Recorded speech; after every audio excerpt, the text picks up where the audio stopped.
Bonjour et bienvenue dans cette première vidéo où je vais vous apprendre à utiliser l'interface Pôle emploi. Donc en fait moi c'est Flo, voilà. Vous m'appellerez désormais sous le pseudonyme de Flo. Et j'ai pour mission en tant que service civique de vous enseigner comment utiliser finalement le site de Pôle emploi. Dans cette première leçon, je vais vous expliquer comment vous inscrire ou vous réinscrire. Alors pour cela c'est très simple. Je vais considérer tout d'abord deux choses. La première chose, c'est que vous vous inscrivez sur les bornes PILA, ou si vous préférez, vu que cette vidéo est à la fois pour les demandeurs d'emploi, mais également pour les conseillers, sur les ordinateurs finalement présents directement à Pôle emploi. Donc si c'est le cas, normalement vous allez vous retrouver avec un menu comme celui que je vous présente là maintenant. D'ailleurs, cette représentation a été faite par une de mes collègues, que je remercie. Donc nous voyons bien que sur le menu de Pôle emploi, nous avons divers boutons. Nous avons un bouton Je m'actualise qui permet de s'actualiser directement depuis Pôle emploi sur les bornes faites et installées pour vous. Ensuite, Je recherche des offres d'emploi, ce qui permet de faire les recherches d'emploi. J'imprime mes attestations, je consulte mes derniers paiements, je signale un changement de situation ou une absence, je trouve ma formation, je crée mes CV et je les diffuse. Je m'inscris ou me réinscris, j'accède à mes courriers. Donc en fait, tout d'abord, la première information que je vais vous donner, si vous voulez simplement vous inscrire, il suffit de cliquer sur Je m'inscrire ou me réinscrire. D'accord? Si vous souhaitez, par exemple, envoyer des documents, tout d'abord, ce qu'il faut que vous sachiez, c'est que si c'est une première inscription, vous ne pourrez pas envoyer les documents. D'accord? Parce qu'il faut le temps en fait d'obtenir les identifiants définitifs, vu que vous allez créer des provisoires. Et si au contraire vous avez déjà été inscrit, alors là je vous conseille plutôt de cliquer sur J'accède à mon espace personnel, donc le bouton central. Pourquoi? Eh bien c'est simple. Si vous cliquez sur Je m'inscris ou me réinscris, le cookie du site va se fermer, en fait va être supprimé, ce qui fait que vous allez être obligé de vous reconnecter pour pouvoir accéder aux autres fonctionnalités. Voilà. Donc en définitive, quand vous êtes sur cette interface-là, vous faites j'accède à mon espace personnel, si vous êtes déjà réinscrit et vous réinscrivez depuis donc le menu de réinscription. Ensuite, la deuxième façon de s'inscrire, c'est tout simplement d'utiliser un navigateur internet. Donc nous, dans notre cas, nous allons utiliser un navigateur internet avec le moteur de recherche Google, et nous allons en fait taper Pôle emploi. Donc Pôle emploi, ça va nous permettre d'arriver sur le site, voilà. Donc on va cliquer sur J'accède à Pôle emploi et nous nous retrouvons ici. Donc l'interface est assez différente, hein. Les deux sont valables. Donc pour résumer, la première interface c'est quand vous êtes sur les ordinateurs de Pôle emploi, et la deuxième interface, celle-ci, c'est quand vous êtes chez vous et que vous avez internet, d'accord?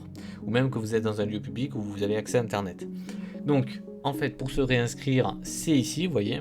Là, vous avez plusieurs boutons, donc la gestion de dossier, trouver une formation, l'emploi store, tous les services. Là, vous avez même en fait la possibilité de vous connecter. Et en fait, ce qui nous intéresse à nous, en plus des offres qui sont là, c'est justement de nous inscrire ou nous réinscrire. Alors, on clique dessus.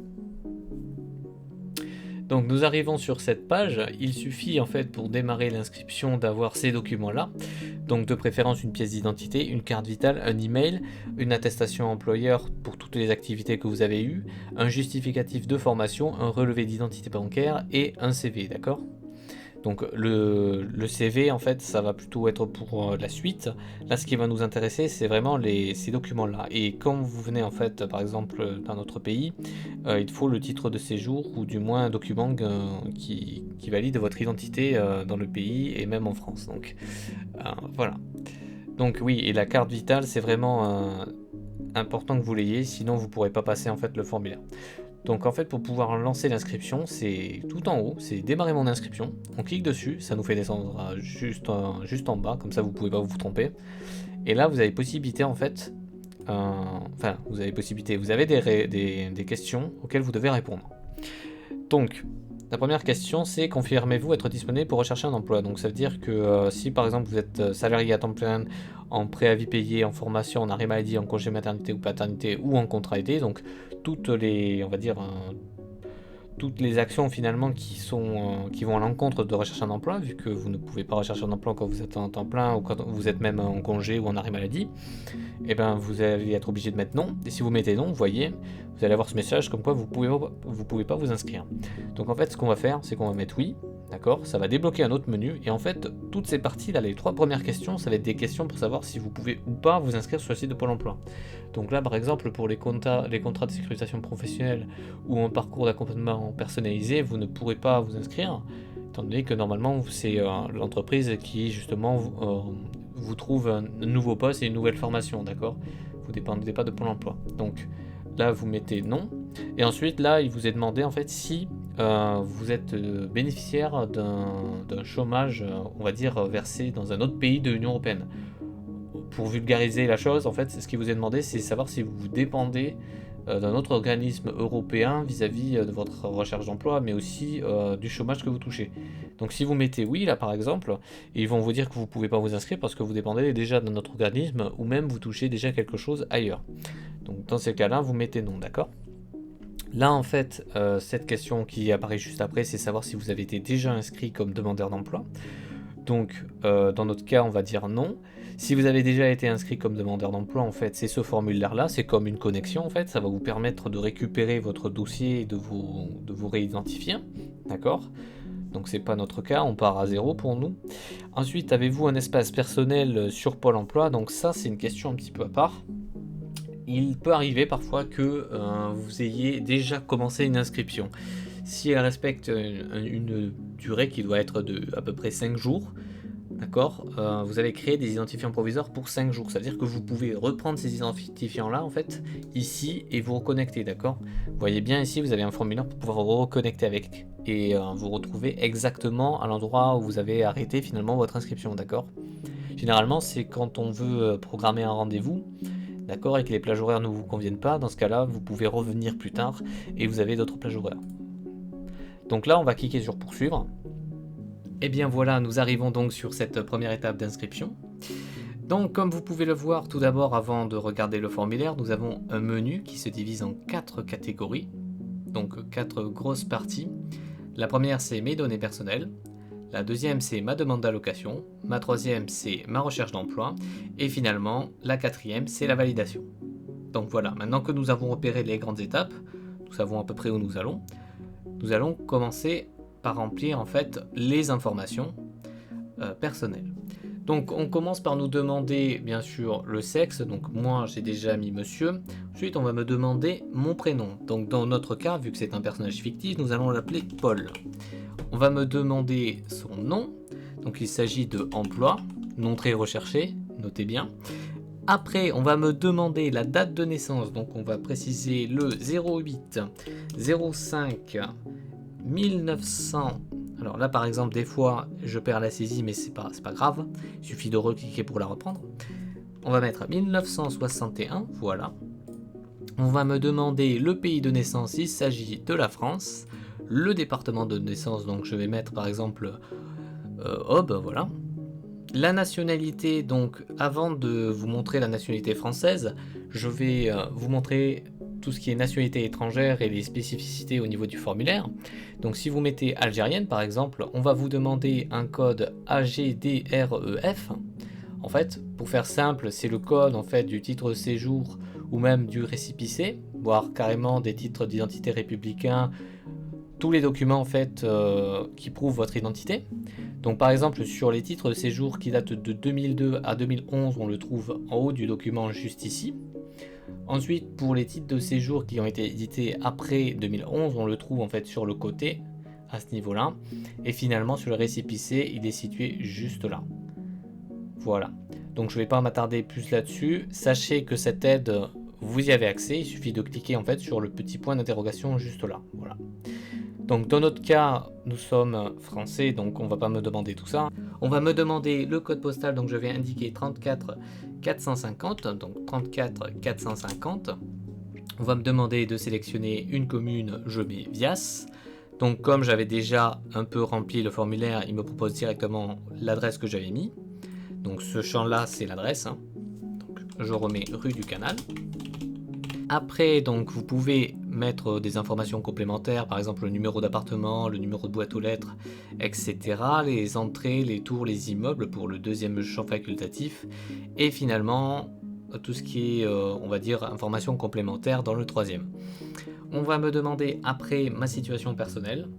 Donc en fait, si je suis célibataire, marié ou même on va dire séparé. Donc là, dans mon cas, je suis célibataire. Si j'ai des enfants à charge, j'en ai 0. On va me demander un numéro de sécurité sociale, d'où, comme je disais au début de la vidéo, l'importance d'amener tous les documents pour justement ne pas être bloqué. Donc nous allons mettre 1 61 05 34 332 157 80. Voilà. Ensuite, on me demande de quel régime je dépends, donc général. Après quoi, on va me demander de remplir en fait toutes les informations de contact, toutes les modalités de contact. Donc pour le numéro de téléphone, je vais mettre ce numéro-ci.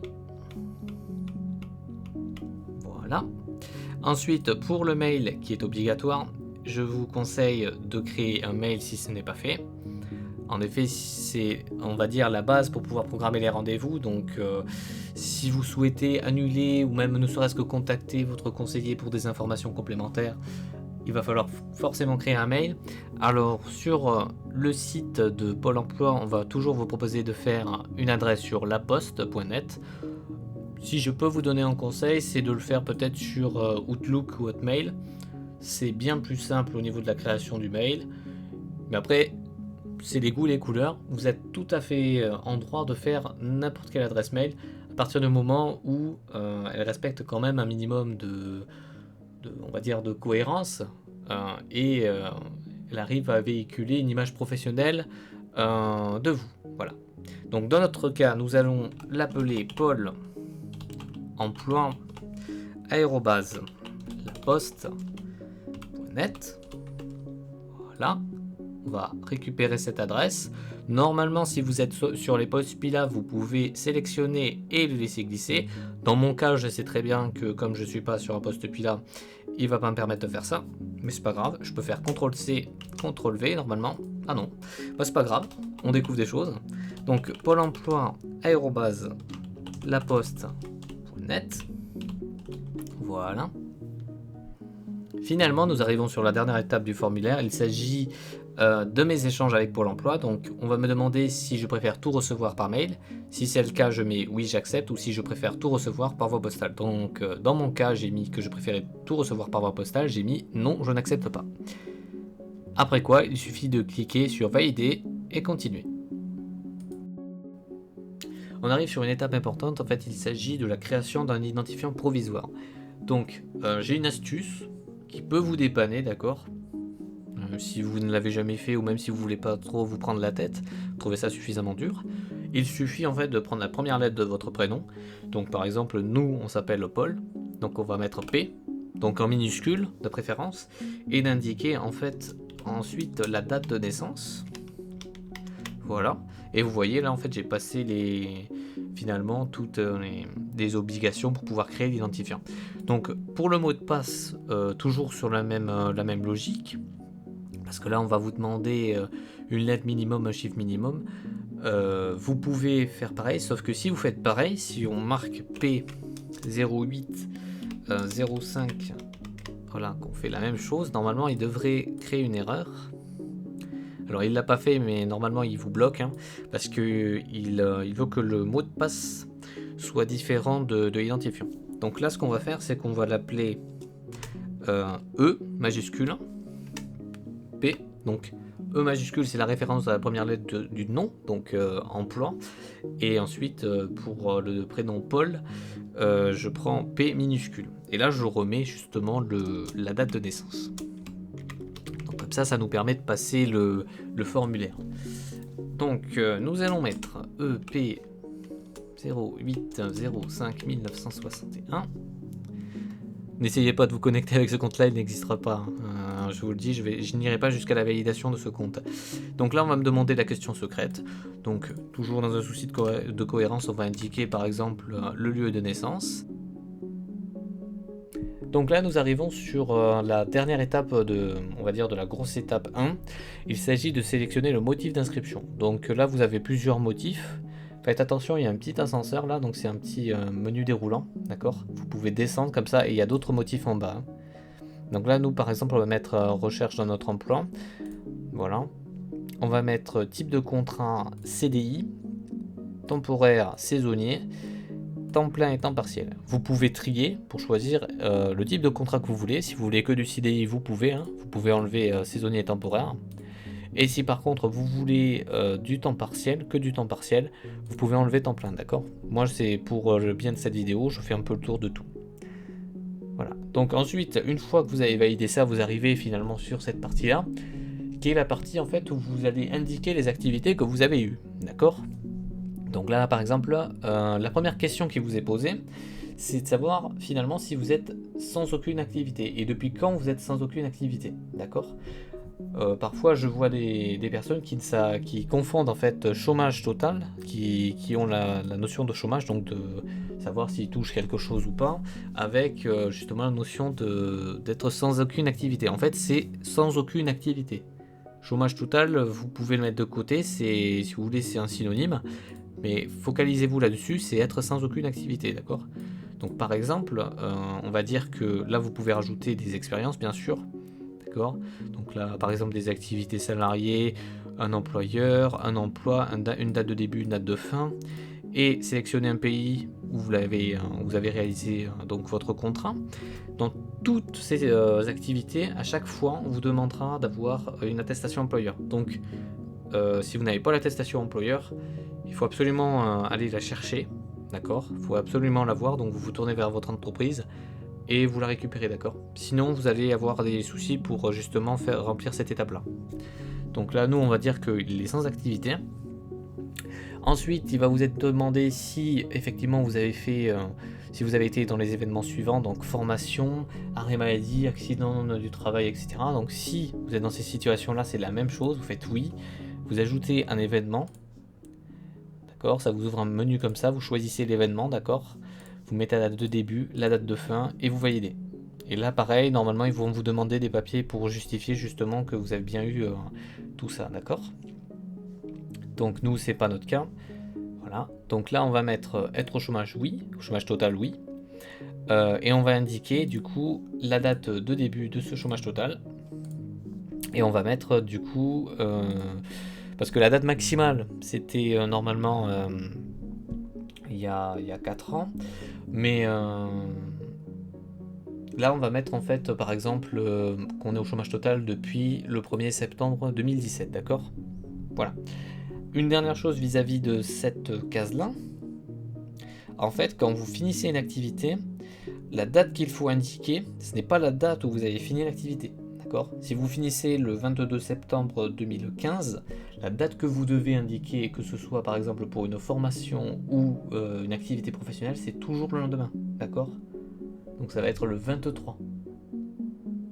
Vous indiquez toujours le lendemain en fait de la date où vous avez fini votre contrat. D'accord? Voilà. C'était la seule chose que je voulais vous dire. Ensuite, nous arrivons sur la deuxième étape. Nous avons commencé, nous avons indiqué nos activités. Et nous passons donc à la deuxième sous-catégorie, c'est-à-dire les demandes d'allocation. Alors là, on va vous demander en fait si vous touchez quelque chose, que ce soit le RSA. Là par exemple, on va dire qu'on touche le RSA. Il va me demander si j'ai effectué une demande de RSA. Alors là, il faut faire très attention.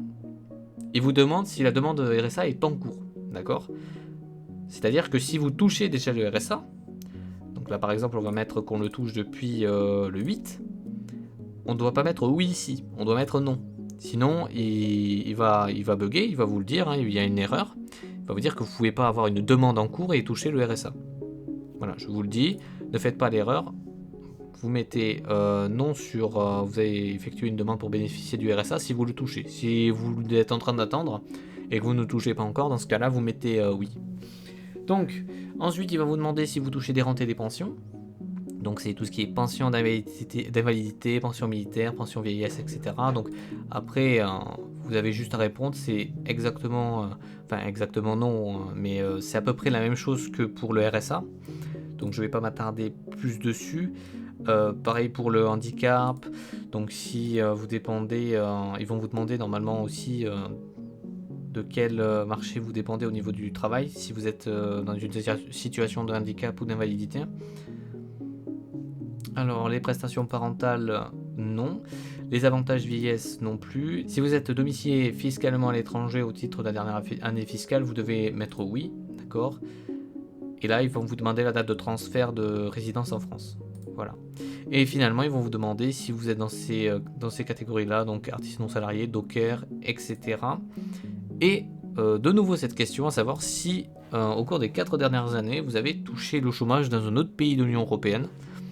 Donc, on met non et on continue. On arrive donc dans le formulaire connaissances. Il est composé de 3 catégories, c'est-à-dire mes diplômes et qualifications, les langues que je sais parler, et finalement, un peu plus loin, je vous montre le permis. Donc en fait, pour pouvoir remplir le tout premier intitulé, donc le diplôme, on doit indiquer prioritairement l'année, ensuite le niveau de qualification ou de scolarité, si nous avons obtenu le diplôme, si nous l'avons obtenu à l'étranger, dans quel domaine, et son intitulé. Après quoi, nous allons renseigner la langue que nous connaissons. Donc dans notre cas, nous allons mettre l'anglais. Et nous allons indiquer notre niveau dans cette langue. Donc on va mettre par exemple que nous avons un anglais très bon. Il nous suffit juste de valider pour le rajouter. Et finalement, nous arrivons sur la catégorie permis. Donc dans mon cas, j'ai rajouté le permis A, le permis B et le permis C. On peut mettre jusqu'à 3 permis maximum. Après quoi, il suffit de cliquer sur valider et continuer pour passer à l'étape suivante. Donc dans cette seconde partie, nous avons le projet. Donc il s'agit du projet professionnel et de mes attentes vis-à-vis de ma recherche d'emploi. Donc là par exemple, on peut voir que j'ai renseigné en fait un projet professionnel agent à domicile. D'accord ? Donc je vais vous montrer comment ça fonctionne. Il suffit de renseigner le nombre d'années. Et après cela, vous pouvez renseigner les compétences. D'accord ? Donc là, moi, j'en ai mis quelques-unes. Vous verrez, il suffira juste de cliquer sur ajouter ou modifier des compétences et ça vous permettra de rajouter des compétences. Une fois ça fait, vous faites valider. D'accord ? Et vous pouvez éventuellement rajouter un autre métier. Moi, j'en garde un, c'est vraiment que pour l'exemple. Vous pouvez monter jusqu'à 2 métiers. Après quoi, on va me demander quel salaire minimum j'attends. Donc actuellement, le SMIC est à 9,76 horaires. Donc c'est pour ça qu'il y a 9,76. On va me demander si je veux créer ou reprendre une entreprise. Donc j'ai mis oui. Et si je veux travailler sur les horaires décalés. Donc les horaires décalés, c'est le week-end, la nuit et les horaires postés. Donc dans mon cas, j'ai mis non. Ensuite, on va me demander la mobilité, savoir à peu près quel trajet je peux faire, le nombre de minutes pour en aller, comment je me déplace, sur quelle zone je me déplace. Donc tout ça, c'est ici. On arrive sur la dernière étape, en fait, il s'agit d'un QCM, simplement, qui va vous poser des questions générales, notamment sur votre recherche d'emploi, d'accord ? Donc dans notre cas, on nous demande si on s'est renseigné sur les entreprises qui recrutent, j'ai mis oui. Si on s'est renseigné sur le mode de recrutement des entreprises, c'est-à-dire les attentes des entreprises, le fonctionnement du recrutement dans les entreprises, donc j'ai mis oui. Savez-vous comment procéder pour rechercher un emploi, j'ai mis non. Avez-vous besoin d'aide pour utiliser les outils numériques? Donc ça peut être ordinateur, mise en ligne de CV, de réalisation de l'aide de motivation au format informatique, communication par Internet, donc les emails, et utilisation des services pour naviguer sur les sites web pour rechercher des offres. Voilà. Donc moi j'ai mis que je n'avais pas besoin d'aide. Une question importante actuellement, avez-vous des contraintes à prendre en compte pour votre recherche d'emploi? Donc ça peut être des soucis de transport, de logement, de santé, des problèmes familiaux ou même d'autres soucis. Si c'est le cas, vous mettez oui et ça va vous débloquer une nouvelle question en fait où on va vous demander si vous avez de l'aide en fait pour résoudre ces problèmes. Donc dans notre cas, je mets non. Voilà.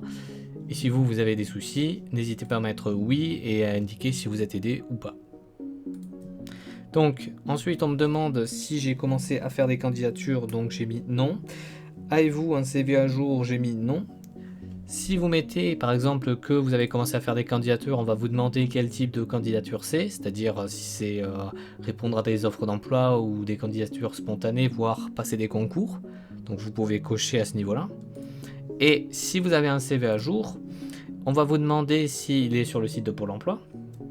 Et si vous utilisez d'autres supports de visite, donc ça peut être les cartes de visite, les profils professionnels en ligne, etc.